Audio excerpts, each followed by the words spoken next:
Ancient history के series में आप सभी का स्वागत है। महाजनपद काल में पीछे के चैप्टर्स हमने पढ़ लिए हैं। अब हम लोग पढ़ने वाले हैं महाजनपद काल। तो चलिए शुरू करते हैं। 600 से लेकर के 321 ईसा ईस्वी पर पूर्व तक महाजनपद क्या थे। तो देखिए पहले समझते हैं कि महाजनपद थे क्या। तो जनपदों के विस्तार और केंद्रीकरण से बने बड़े राज्य जो होते हैं महाजनपद होते हैं। वैदिक काल के अंत में कृषि लोहे स्थायी बस्तियों के कारण छोटे जनपद बड़े राज्य में बदले। बौद्ध और जैन ग्रंथों ने 16 महाजनपदों का उल्लेख किया है। ठीक है। तो स्रोत कौन कौन सा मिलते हैं। तो अंगुत्तर निकाय हमने बौद्ध का और जैन के बारे में भी पढ़ लिया है बहुत सारी चीजें। तो अंगुत्तर निकाय जो है बौद्ध का ग्रंथ मिलता है, उनमें सारी चीजें पती है, और जैन भगवती सूत्र में भी 16 महाजनपदों की सूची है। इसको महत्वपूर्ण है, इसको लिख लीजिए पहले।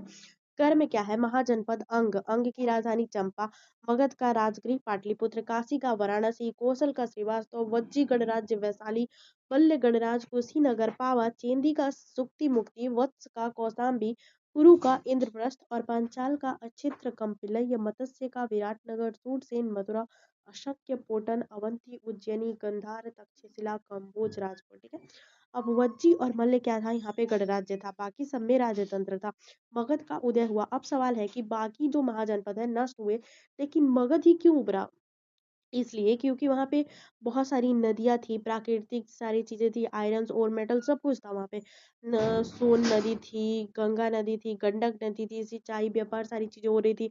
नदियां जो थी वो प्राकृतिक रक्षा भी कर रही थी। पहाड़ और वन थे, चारों ओर पहाड़ थे, शत्रु के लिए आना कठिन था। वन जो थे हाथी, बहुत ज्यादा हाथी थे जिनका युद्ध में प्रयोग करते थे। लौह अयस्क था, छोटा नागपुर क्षेत्र में मजबूत हथियार और औजार थे। ठीक है। ज्योग्राफी प्रोवाइडेड मगधा विद बहुत ऑफेंसिव एंड डिफेंसिव एडवांटेज। ठीक है। आर्थिक कारण कौन कौन से, ये उपजाऊ गंगा मैदान था, अधिक कृषि उत्पादन होता था, कर व्यवस्था जो थे सशक्त थी, और व्यापार मार्गों पर नियंत्रण था। चंपा राजगृह पाटलिपुत्र जैसे नगर थे। सैन्य कारण क्या था इसका, स्थायी सेना जो थी, सेना स्थायी थी। हाथियों का बड़ा उपयोग केवल मगध के पास था, लोहे के हथियार थे। राजनीतिक कारण जो यहाँ के शासक थे बहुत ही ज्यादा योग्य थे। ठीक है ना। आक्रामक विस्तार नीति इन लोगों के पास थी। वैवाहिक और कूटनीतिक संबंध जो मतलब थे, ये सब लोग लड़ाई करते थे, नहीं तो शादी करके पाठ कर लेते थे। अब शादी कर लेते थे तो वहां से तो लड़ाई नहीं होगा ना, शादी करके और राज्य को मिला लेते थे। ठीक है। तो चलिए इनकी कहानी शुरू करते हैं। हर्यक वंश 544 से लेकर के 443 ईसा पूर्व तक। तो बिंबिसार आते हैं 544 से लेकर के 492 ईसा पूर्व। योगदान, इन्होंने मगध के वास्तविक संस्थापक यही थे। उस टाइम राजधानी जो थी वो राजगृह थी। विस्तार नीति ये क्या करते थे कि जो भी दुश्मन थे उनसे लड़ाई झगड़ा करके फिर विवाह इत्यादि कर लेते थे। कि जोधा अकबर में भी हमने देखा था कि किस तरीके से मुगल ने पहले उन लोगों पे राजपूतों पे हमला किया था, फिर लास्ट में जोधा का जो शादी हो जाता है अकबर से हो जाता है, तो वहां पे वो लोग मिलजुल के रहने लगते हैं। तो इस साइड्स में भी वैसी ही चीजें हो रही थी। ठीक है ना। फिर विस्तार ने थी वैवाहिक संबंध करके कौशल की राजकुमारी से विवाह कर लिया, कुछ जोड़ लिया। अंग की राजकुमारी से विवाह कर लिया, जोड़ लिया। लिच्छवी राजकुमारी से विवाह कर लिया, जोड़ लिया। अंग का विलय राजधानी चंपा, इस तरीके से। प्रशासन क्या था कि प्रशासन कैसे चलता था, तो नियमित कर व्यवस्था से, स्थायी सेना से, बुद्ध और महावीर का संरक्षण। हमने बुद्ध और महावीर का भी जैन धर्म का पढ़ा, तो इन लोगों का इन्होंने संरक्षण भी किया था। उनने भी हम जब बुद्ध और महावीर जब हम पढ़ रहे थे तो उसमें भी हमने बिंबिसार के बारे में थोड़ा सा पढ़ा था। अजात शत्रु जो था ना 492 से लेकर 460 बीसी तक, इसने जो पिता बिंबिसार जिनके बारे में हम लोग पढ़ रहे थे, इनकी हत्या कर दी थी। ठीक है। राज्य हड़पने के लिए वंजी संघ का विनाश कर दिया था। वहां पे जो लिच्छवी गणराज्य हमने पढ़ा था कि गणतंत्र था वहां पे, तो उसको इन्होंने विनाश कर दिया था। ठीक है। अजात शत्रु। सैन्य नवाचार, महाशिला कंटक, पत्थर फेंकने वाला मशीन और रस मुतल गुप्त हथियार, यहाँ इसके पास ये सारी चीजें थी।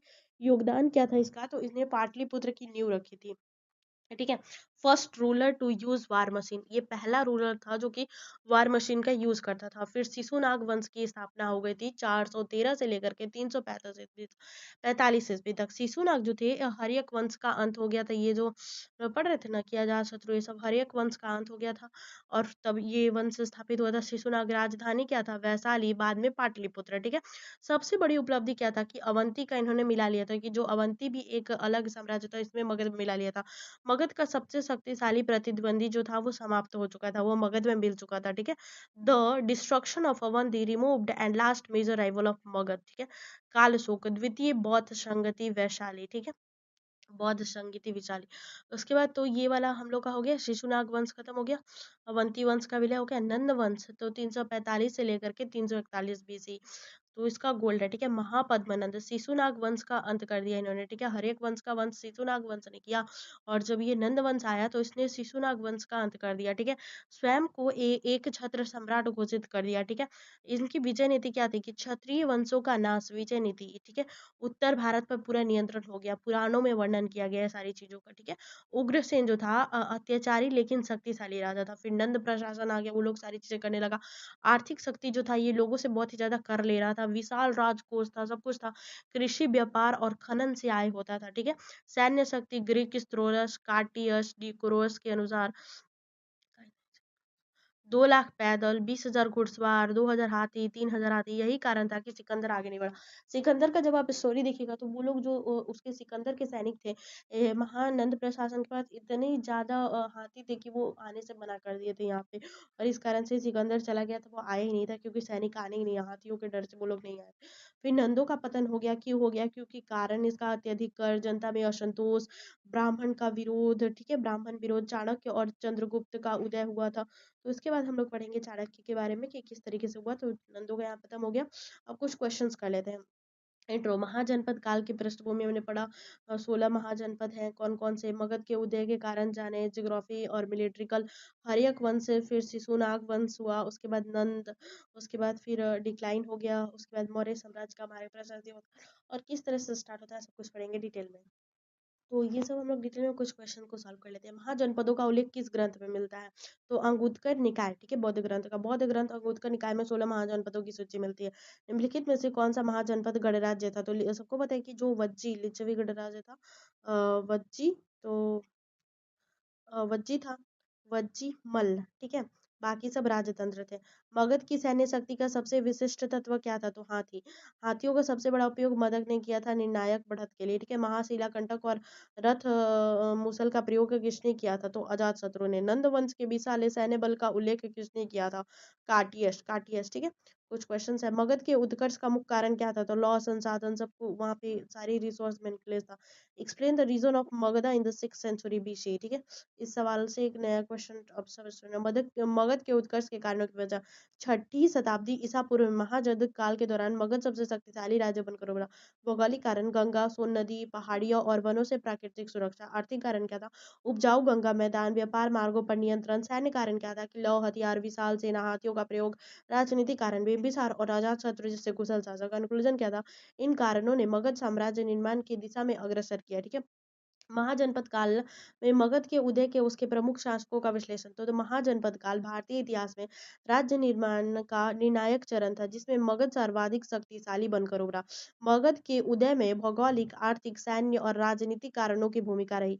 हर्यक वंश, बिंबिसार ने वैवाहिक नीति और अजातशत्रु ने सैन्य विस्तार द्वारा मगध को सशक्त किया। शिशुनाग वंश अवंती का विलय कर अंतिम प्रतिद्वंदी को समाप्त किया। नंद वंश विशाल सेना और राजकोष के कारण उत्तर भारत पर प्रभुत्व किया।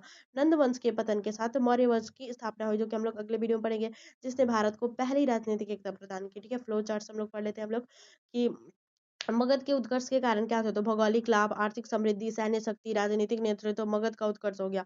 पहले कौन आए थे? हर्यक वंश, बिंबिसार और अजातशत्रु, उसके बाद शिशुनाग वंश, उसके बाद नंद वंश, फिर मौर्य साम्राज्य, ठीक है। अब गंगा नदी यहाँ पे थी, फिर उसके बाद राजगिरी, पहले गंगा नदी यहाँ पे, तो राजगिरी वहाँ पे वो था, फिर पाटलिपुत्र, वैशाली, अवंती, उज्जैनी, ठीक है। Final exam strategy all complete. तो ये हम लोग का कंप्लीट होता है। अगले वीडियोस में हम लोग पढ़ेंगे मौर्य के बारे में। Like share and subscribe.